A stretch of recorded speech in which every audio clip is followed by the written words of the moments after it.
Well, we don't have worship, so should I just like lip sync a Taylor Swift song or something to get us warmed up? I don't know. I'll hum on. Chad's all. I've got. I'm a backup dancer. Oh boy. Wow. We're going to be in Ecclesiastes. It'll be an introduction, so kind of bouncing around quite a bit. Probably won't be too long, because it's just kind of an introduction, and then next week we'll really jump into the meat of the text itself. But why don't we open in prayer, and then we'll get at it. All right. Lord, we thank you for tonight, that we can get together. Lord, I want to lift up those that weren't able to make it tonight. Lift up Danny from his wisdom teeth surgery, and that he would just recover fast and relax a little bit with a day or so off of work. And so I lift him up, and lift up Austin as he's working some overtime for the family, and praise God for that. And pray also that he'd be able to make it here, and just a lot of our regulars, that you would be able to bring us here together and fellowship. And we ask, as we dive into Ecclesiastes, that we can learn, grow in our understanding of who you are. In your Son's name, amen. So we started Ecclesiastes several months ago, and then stopped for the break, and so we're going to kind of do it over, but go a little bit deeper on the introduction stuff. So the actual story of Ecclesiastes starts in 1 Kings 11. So go back to 1 Kings 11, and this is about Solomon. God has, they've entered the land. They're in Jerusalem. Solomon is king, and he's being told what not to do as the king of Israel. And we're going to see that he does the exact opposite of what he was told to do. And he's going to test that. He's going to dive full force into the world. As far as we know, Ecclesiastes is written after Proverbs, so all of that great wisdom that you read in Proverbs and memorize and put on your refrigerator, put on your mirror, all of that, he nosedives after that and writes Ecclesiastes, where he goes full on into the world and tests it to see what it has to offer. So our story for Ecclesiastes, starting in 1 Kings 11, let's just go ahead and read those first 8 verses. And whatever Sunday school picture you have in your head of Solomon, it's going to change, because this is who he is. He says, verse 1, "But King Solomon loved many foreign women, as well as the daughter of Pharaoh, women of the Moabites, the Ammonites, the Edomites, the Sidonians, the Hittites, from the nations of whom the Lord said to the children of Israel, you shall not intermarry with them, nor they with you. Surely they will turn away your hearts after their gods." Solomon clung to these in love. And he had 700 wives, princesses, and 300 concubines, and his wives turned away his heart. For it was so, when Solomon was old, that his wives turned his heart away after other gods. This is the guy that wrote Proverbs, so this is most likely after that. And his heart was not loyal to the Lord his God, as his heart was of his father David. For Solomon went after Ashtoreth, the goddess of the Sidonians, and after Milcom, the abomination of the Ammonites. Solomon did evil in the sight of the Lord, and did not fully follow the Lord, as did his father David. Then Solomon built a high place for Shamash, the abomination of Moab, on the hill that is east of Jerusalem, and for Molech, the abomination of the people of Ammon. And he did likewise for all his foreign wives, who burned incense and sacrificed to their gods. So that's the guy who wrote all of the Proverbs. Lets us know if Solomon can take a dive, we can take a dive. So learn the lesson from those that have gone before us. And that's basically what Ecclesiastes is. It's kind of a warning for us. He's going to dive headfirst into the world, take everything in that you possibly could, way beyond any of us could dream of. In his wealth, obviously the number of wives, so all of his sexual exploits, more than anyone could possibly imagine. And his conclusion was, that's not worth it. It doesn't deliver on its promises. And so Solomon writes Ecclesiastes kind of after this grand experiment of testing everything that the world has to offer. He writes of his attempts to find meaning in life apart from God. And that's basically what the world is doing, trying to find meaning, trying to find purpose. You always hear the Christian slogan, we're made with a God-shaped hole. Well, that's not really a Bible thing, but there is a little nugget of truth. We are created to worship, and we're going to worship something. And if you're not worshiping the true and living God, you're going to try to find it in the world or maybe in some false god of some nature. But Solomon is going to dive into the worldly stuff beyond our imagination. And his conclusion is all of that is vanity and grasping for the wind, trying to find purpose, trying to find meaning in what the world has to offer. So that's not where it's at. I remember the first time I studied Ecclesiastes 30-some years ago in Bible college, reading through this, and I was thinking, this is a great evangelistic tool that doesn't really seem to get used much. And the reason that popped in my brain, so I grew up in a house, very, very moral, very leave it to beaver kind of thing, Christmas and Easter Christians, but I was not a Christian myself, and I don't know if my dad was, kind of hope he was, but he was in a sense like Solomon here, not the sexual stuff. He was very faithful to my mom. But as far as when we start talking about Solomon's wisdom, finding knowledge and just absorbing education, my dad was an extremely educated guy. And that's where he was constantly trying to find his satisfaction. And I remember growing up, whenever there'd be people at the house, I could kind of see it in his eyes where he's putting himself in the pecking order, where he ranked in the room as far as education type things. He'd ask the questions, oh, where'd you go to school and all that. So I was kind of raised in that type of mindset of just reaching for success. And he had it, but I don't think he ever actually found what he was looking for. Much like Solomon here, is just grasping for the wind. All of his attempts to find meaning, and there's a phrase throughout this book where he just says, under the sun. So under the sun, what's under the sun? Earth.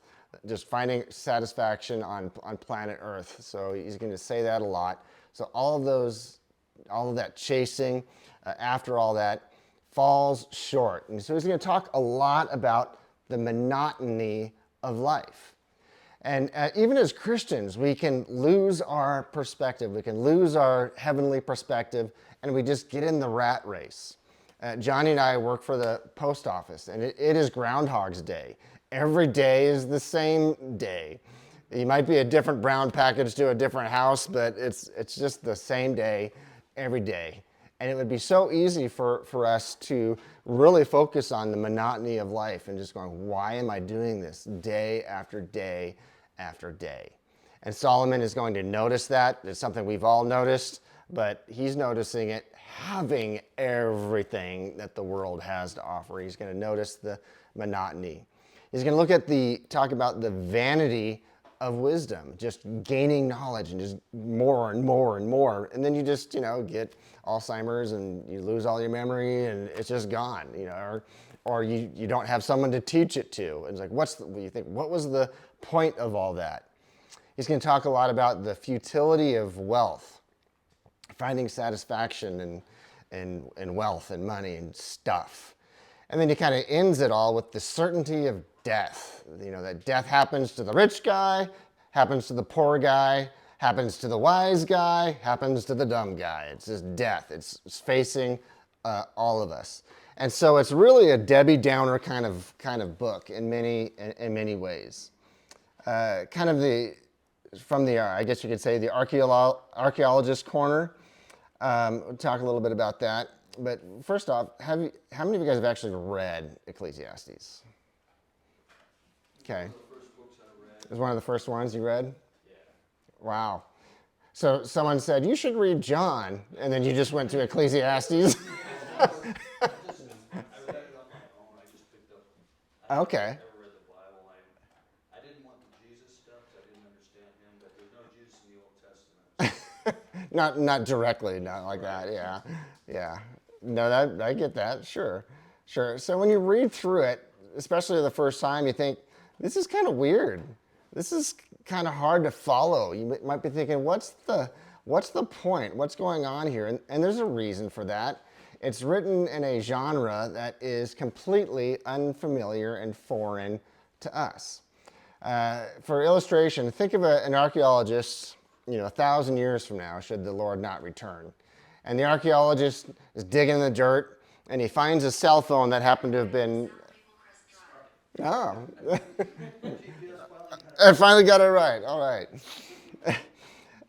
The archaeologist finds the cell phone of a teenager from today, and they open up the text messages. And this is, 1,000 years into the future. Their language probably wouldn't even be English anymore. And they're looking at these text messages, and all it says is BRB, BTW, LMK, NGL, NVM, SMH, TTYL, WYD. Like, what does that mean? So we have one teenager in the room. So do you happen to know what any of those mean? Do you know what BRB means?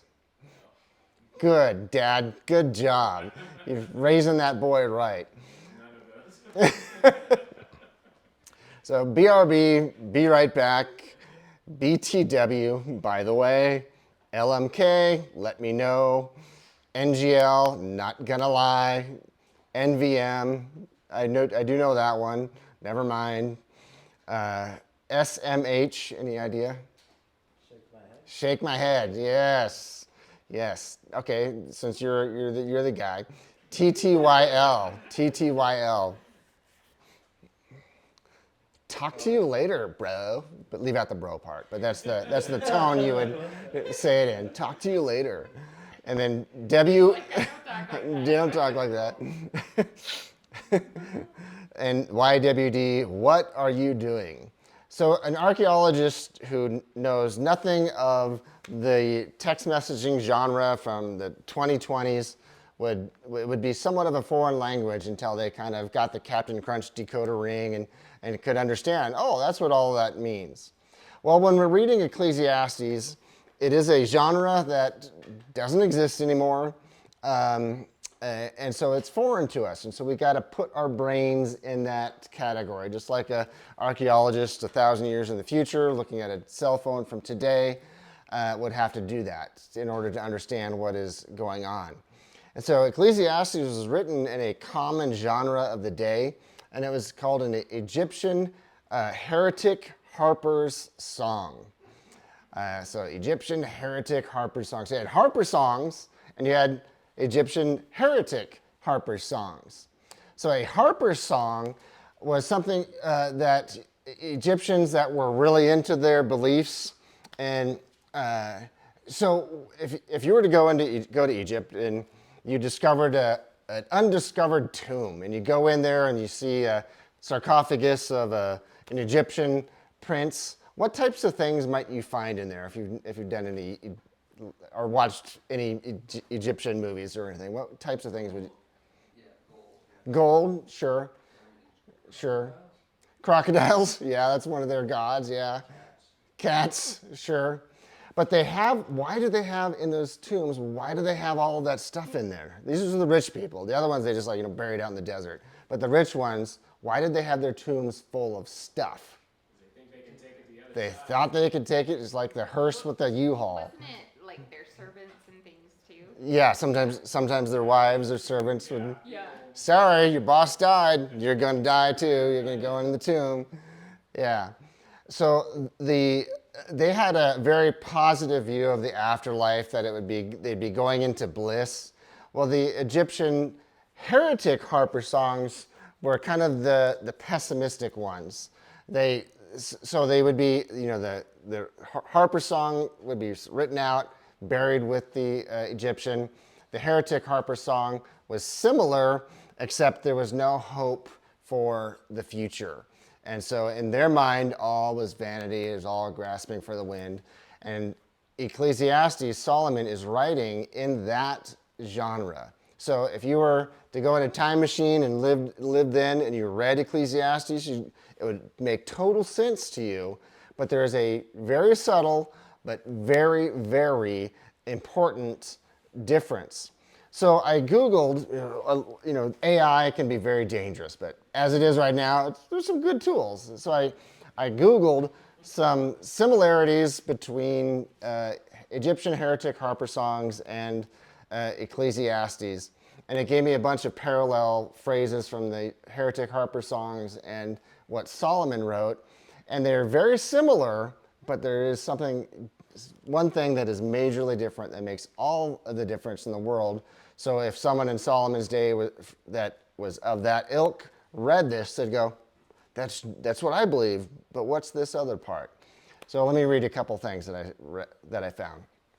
It says, in the heretic songs, death takes everyone indiscriminately, regardless of their piety, status, or filled storehouses. Ecclesiastes mirrors this view of the grave. And so this is a quote from the Song of Neferhotep, Song 1. And the quote is, death is the great equalizer, indiscriminately claiming those with full granaries and those with nothing. So death is going to take the rich person, is going to take the poor person. And Ecclesiastes 9, verses 2 through 3 says, it is the same for all, since the same events happens to the righteous, to the wicked, to the good, and to the evil. And it also in other places talks about the rich and the poor. It says, after that they go to the dead. So that would ring very familiar for someone of the Egyptian ilk back then reading Ecclesiastes.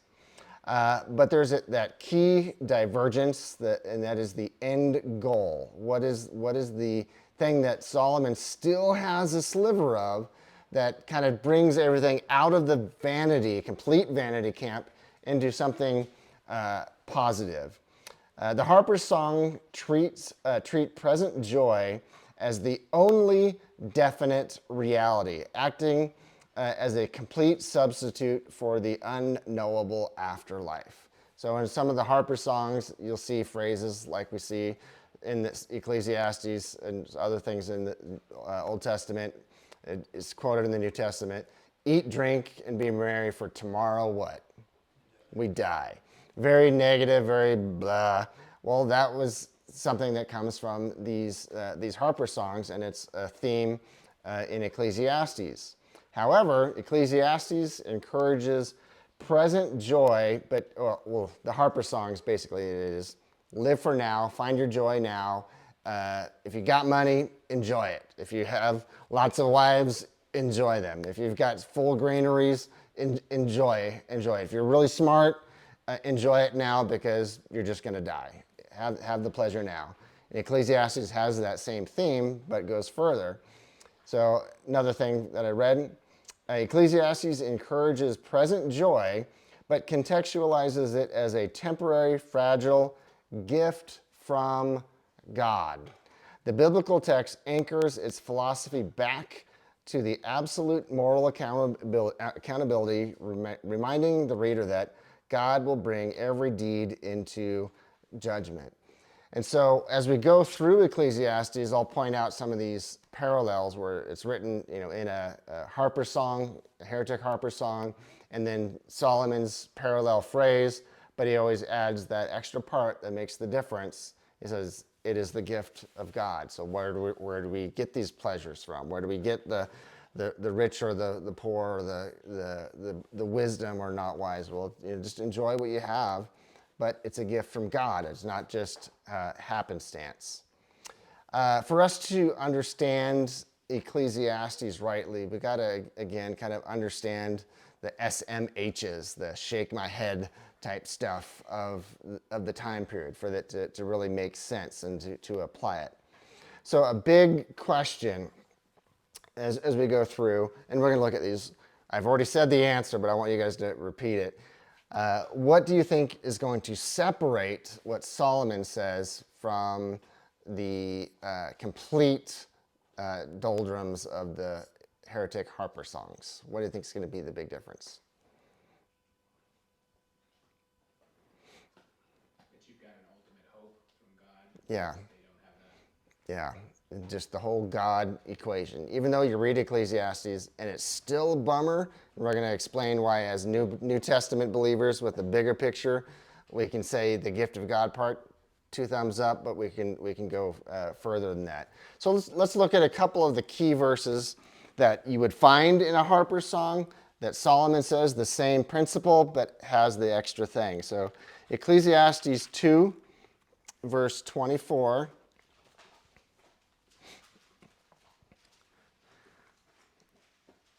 Says, "Nothing is better for a man than he should eat and drink, and that his soul should enjoy good in his labor."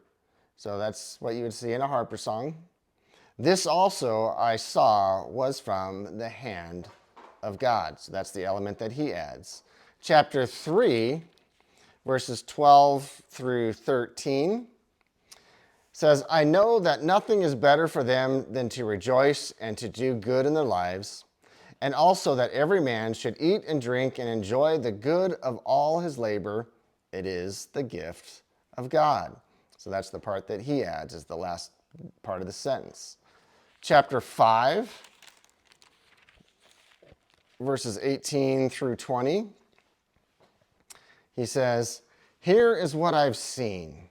It is good and fitting for one to eat and drink and to enjoy the good of all his labor in which he toils under the sun, all the days of his life, which God gives him, for it is his heritage." So again, it's like you work hard, you find success from your labor, you earned it. In the normal heretic harper song, the conclusion would be, enjoy it now while you got it because you're just going to die. Whereas Solomon adds, it's the gift of God. Chapter 8,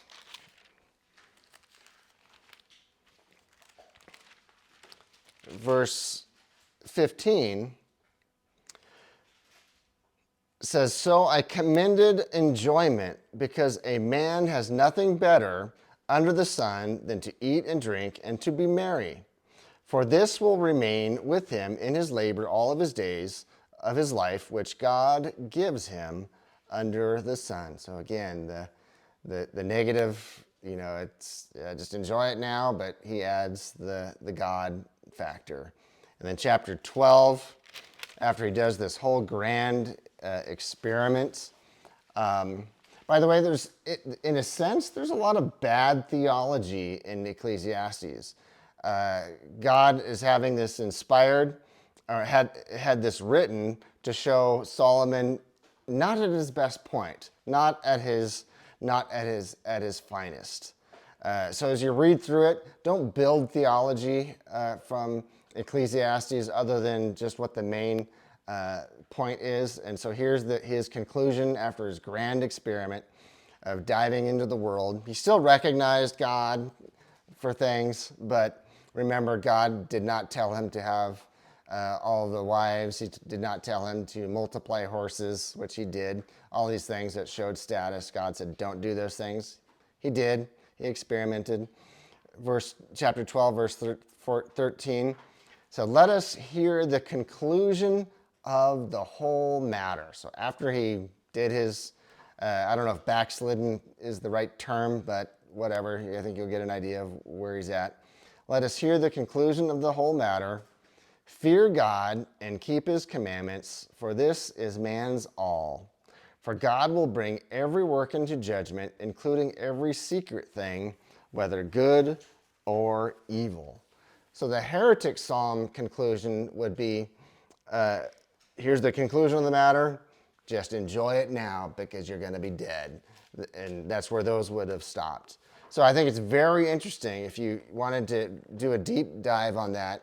And if you run into anybody that says, I don't think Ecclesiastes was written when you think it was written, most of your Bibles at the beginning will say the 10th century BC, well, that's when the Harper songs were being written. That's when it makes sense for this to be written, because he's writing in the style that was all around him.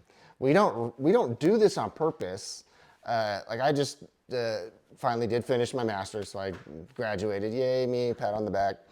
But my writing style, which I think, oh, I'm so good at this. This is all so original. Well, it's very much in the style of this day. So someone from, say, 1840, if they were to read my stuff that I'm writing now, they would probably think my English is terrible and I'm a bumbling idiot. Because I've read books that are that old, and I think I am nowhere near as smart as those guys from 200 years ago. Have you ever tried to read Spurgeon, Charles Spurgeon stuff? It's like, wow, I would have said that in 2 words, but he's got this whole beautifully wordsmithed sentence. But I had a point and I just completely lost it, other than genre. My genre for today, we have a genre for today, and it's recognizable. If you listen to a baseball announcer from the 1930s when recordings first came out, can you tell that it's a guy from 1930s, or would you say, I don't know if that guy's from 1930s or today? They spoke a certain way. And so Solomon is writing in a certain way that puts him in the time period that your Bible, most likely your study Bible, says that it was written in. So here's a big question for us. Well, actually, before I even ask that question, we do have an advantage over Solomon. He's under the old covenant, right? We're under the new covenant, and his conclusion in chapter 12, verse 13, puts him square into the old covenant. So when he says, fear God and keep his commandments, that's under the old covenant. So if you read Leviticus 26 and Deuteronomy 28, it's if you obey God, all these great things are going to happen to you. If you disobey God, all these bad things are going to happen to you. If you've read the Old Testament at all, you know that they got all the bad stuff because they did not obey the covenant. So this promise here in chapter 12, verses 13 and 14 is an old covenant thing, which ultimately does fail. But if he was to do that, it would have been great. As Joshua 1:8 says, to meditate on his commandments, meditate on his word day and night. And if you do these things, you will have great success. But if you know Israel's history, they didn't do that, and they did not have great success. So we have a huge advantage over Solomon when his final conclusion was ending with the gift of God. Yep, all these things were a gift of God, but we have a perspective that is infinitely above just simply the God part. What is our hope as New Testament believers? What is our hope? I'm going to die, you're going to die. Where are we going? Heaven. Does the New Testament tell us a little bit more about heaven than the Old Testament does? It tells us a lot more, a whole lot more.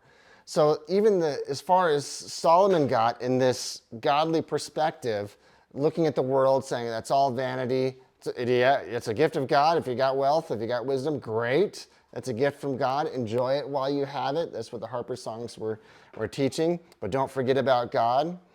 But we have progressive revelation. God, it says in Isaiah, line upon line, precept upon precept. Genesis 1:1 just says, in the beginning, God created the heavens and the earth.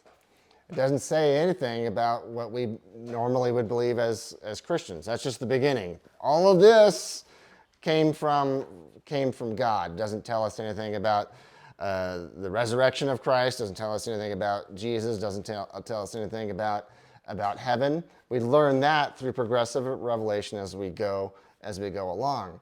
So the cool perspective that Solomon has, we can have much bigger and much brighter perspective. So if you happen to be on the part of Solomon's stuff when he talks about, you got the guy who's got the granaries that are full, meaning he's rich, and then the guy on the opposite end that's got nothing. Sometimes we're on that opposite. Sometimes we got nothing. But as a believer, we don't ever have nothing. We've got everything. So let's look at a couple of passages.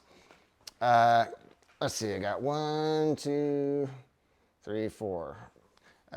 So I need 4 of you. Chad, look up Revelation 21 and then verses 1 through 5. Tom, you want to do 1 Corinthians 15, 51 through 58. Johnny, can you look up Romans 8:18 for us? And then, where'd Noah go? Oh, my son, did we miss the rapture? And just, there's the best of us, yeah. And then Charity, 2 Corinthians 4:17. So this is what we have as Christians today, with Revelation having progressed, and we know a lot more about heaven. Ecclesiastes, Solomon just says we're going to die, but don't forget God. But as Christians, we get this much richer picture. So this is our future. Go ahead, Chad. And I saw a new heaven and a new earth, for the first heaven and the first earth passed away, and there was no longer any seas. And I saw the holy city, New Jerusalem, coming down out of heaven from God, made ready as a bride adorned for her husband. And I heard a loud voice from the throne saying, Behold, the tabernacle of God is among men, and he shall dwell among them, and they shall be his people, and God himself shall be among them. And he shall wipe away every tear from their eyes, and there shall no longer be any death. There shall no longer be any mourning or crying or pain. The first things have passed away. And he who sits on the throne said, Behold, I am making all things new. And he said, Write, for these words are faithful and true. So he's talking about the new heavens and new earth being created. And, you know, I'm 55. I've had experienced some of that stuff. I've experienced some of the pain and the tears and the sorrow that he says there's going to be no more of. I am looking forward to that. I am so looking forward to that.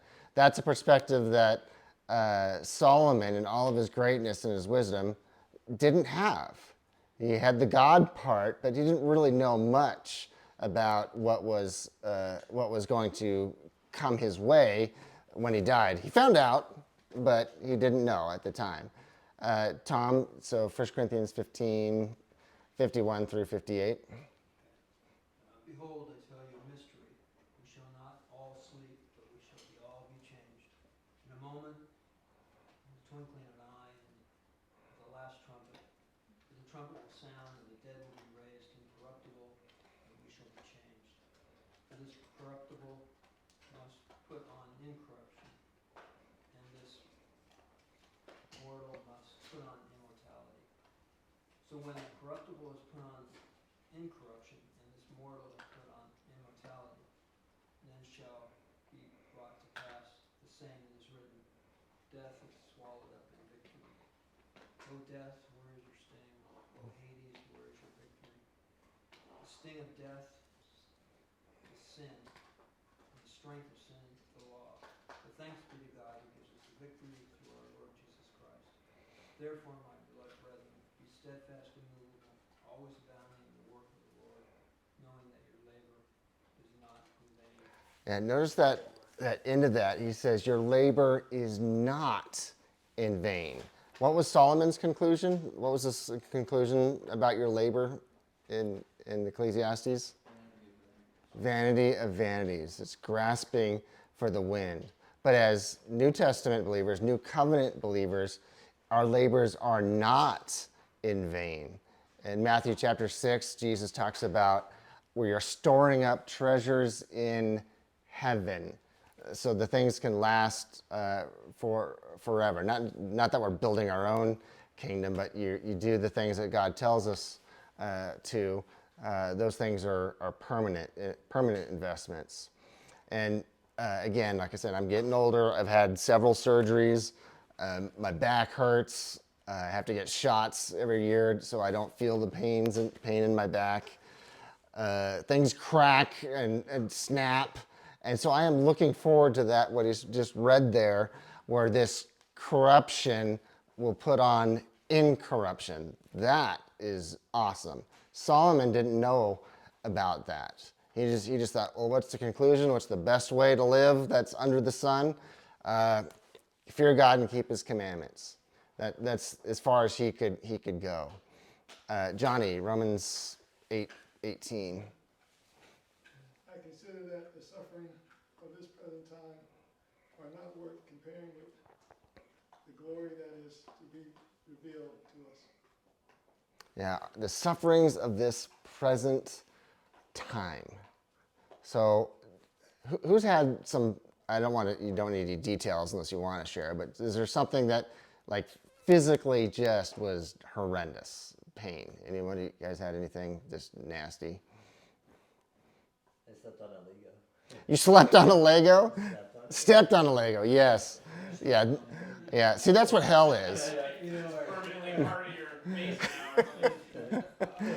We all think of hell as burning, but in reality, it's just a concrete with a bunch of Legos thrown out, and you have to walk barefoot. Yeah, that is hell. That's torture.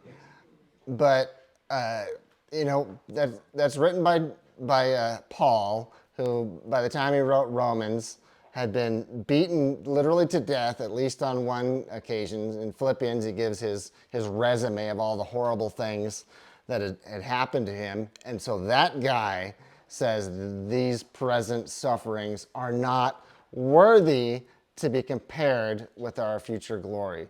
So as bad as it gets here on earth, it doesn't compare to how good it's going to be. And so Solomon, as you're reading through Ecclesiastes and you come to his conclusion sentences, just think, wow, Solomon, man, there's so much more that's going to be revealed. He got the God part, but he didn't get the good part of the God part. And then finally, Charity, 2 Corinthians 4:17. For our light affliction, which is but for a moment, is working for us a far more exceeding and eternal weight of glory. He says our light affliction, and then it's contrasted with our, what's the last phrase? Far more exceeding an eternal weight of glory. Exceeding eternal weight of glory compared with our present sufferings. That's pretty awesome, isn't it? That's the perspective we can have as believers. So when we're reading through Solomon or reading through Ecclesiastes, and we will, all of us will be able to relate. We're going to say, yeah, I understand the monotony of life. In chapter 3, we're going to read that famous thing that was turned into the song in the 60s, a time to heal, a time to break down, a time to build, a time to weep, a time to laugh. That's actually not meant to be positive like that song is. That's all about the monotony of life. We can all relate to that. And so when we get stuck in that rut, and I'm out there delivering the same mail day after day after day, I can be thinking, you know what? That's not permanent. The person, I think of I watched that movie Blood Diamond probably 10 years ago, and so my eyes were kind of opened up to the South African, I think it's mostly South Africa, I forget which country in Africa, but where, kids are just raised basically as slaves, and a lot of times they're Christians. They're in horrific situations, but as Paul, who lived in very similar horrific situations, says, those sufferings don't compare with how good it's going to be. And so when we read through Solomon's conclusions, we can go, yeah, you got the God part, but oh man, it's going to be so much better. The futility of wealth. Some of us have had it, some of us haven't. It comes and it goes, and that's what Solomon is saying. It's like, I've had it all. I've got it all. When he's writing this, he's like, I have it all, but It's vanity. It's grasping for the wind. I heard some Bible teacher talking about right now the average American exceeds the wealth of like Solomon by 100-fold. I mean, maybe not necessarily in actual money, but you know what we have that Solomon didn't have? Running water, toilets, air conditioning. And, oh my gosh, some of the things that we have. TVs, they didn't have any of that stuff. Cell phones, computers, and being able to call somebody. If you had to send a message, you had to, like, where's the skinny guy that can run real far? I got to get a message to Ned. You think you're going to make it? I hope you can make it. You might die. The last guy did. You know, we are so much wealthier than those guys. Even, like, yeah, he had piles of gold, but what do you do with piles of gold? I don't even know. Have you ever thought about that? Look at all the gold I have. I don't know. I don't understand. Like, always had to put it on a horse and put it somewhere else. yeah, exactly. So as you're reading through, you can relate, and he talks a lot about the certainty of death. I mean, sometimes that can be overwhelming. It's never really personally been a big thing for me, but I know some people just get overwhelmed with the concept of death. So did Solomon. He says, same thing happens to the rich guy, to the poor guy, the wise guy, the dumb guy, all of it. Everyone is going to die. So what do we expect as we go through Ecclesiastes in the coming weeks? Is we're going to give meaning and perspective on life, even if it's no matter what station in life you are. It'll give us perspective, before glory, before we go to heaven. And so the challenge is to read Ecclesiastes in the next few weeks. The parts that you don't understand, instead of going, oh, I can't understand the Bible. It's, who knows what this is talking about. Just remember, it's like an archaeologist 1,000 years from now looking at text messages from today. So there's going to be some parts you're going to have to figure out, or we'll talk about together. It's hard. Yeah, it's not easy. That's why Paul said in 2 Timothy 2:15 to study to show yourself approved unto God, a workman who does not need to be ashamed, rightly dividing the word of truth. Does that sound easy, or does that sound challenging? It sounds challenging. So Ecclesiastes is challenging, but there are a lot of gold nuggets to pull out of it to give us perspective. And then the question you probably can ask yourself throughout the whole reading is, what is your headspace, your mental thoughts as you're reading it? Are you kind of where Solomon was at the time that he was writing it, just looking at the monotony of life, the vanity of wisdom and knowledge, the futility of wealth, the certainty of death? I mean, he was kind of in a deep hole. So what is your mental perspective as you read through it? And then kind of learn those lessons, the gloom and doom of the heretic's harper song. Are you in that spot? Or are you looking forward to glory? Are you looking forward to that time where you get to shed this corruptible tent and get a new mansion that's pretty awesome? So this was kind of an introduction to Ecclesiastes. Any questions, comments, thoughts about the journey we're going to go on? Old Testament, they really didn't preach a heaven of any kind, right? Sheol was pretty much you're going to Sheol when you die. There was no So correct? I'm reading a book right now, Michael Heiser, and it's on. He's good, deep thinker. It's called Supernatural, and he has a phrase in there that just says it's just hidden in plain sight. So there's a lot of things in there that you would probably just read over. There's not a whole lot about the afterlife, but there's like 2 verses in the entire Old Testament that are about the resurrection. One's Daniel 12:1, I think it is, and I can't remember the other one. There's only like 2, but you would probably just read it over as a New Testament Christian, because you think of resurrection all the time. But as an Old Testament reader, you would have gone, what what's that? And so we blame, you have the Sadducees and the Pharisees in Jesus' day. Pharisees believed in an afterlife, and the Sadducees didn't. And you think, well, how couldn't you believe? Have you not read the New Testament, Gamaliel? No, he hadn't. Well, that seems like Jesus, part of his saying is, I have this mystery that I want to Right. tell you, is the whole fact that there is going to be something else, Right. not just you're laying down with your forefathers in the grave and you're done. Right? Yeah, So, they knew something, but not like we would today because of the New Testament for sure. But there's hints, like Michael Heiser's phrase, things that are kind of hidden. Michael Heiser, but I've read more of like Unseen Realm and that Yeah. kind of like tacked on things, which I Right. agree with most of what he says. Actually, he's very. What I like is he's very intellectually honest about the text says this, Yes. which does not support that or that. You can take it either way you want to. He's very Right. That's from my opinion of him so far. So. Yeah, I'm enjoying him. I started reading The Unseen Realm and then realized this is way over my head, too much information, and so the book Supernatural is like the cliff notes of that. Really? Okay. Yeah, so it's much more digestible and less Hebrew. Well, you know, I'm more into the angelic and various. You know, let's talk Elohim and see what Yeah. it really says. I'm a little more on that. Yeah. So. Yeah, good stuff. Interesting, thought-provoking for sure. What else? Other thoughts or comments?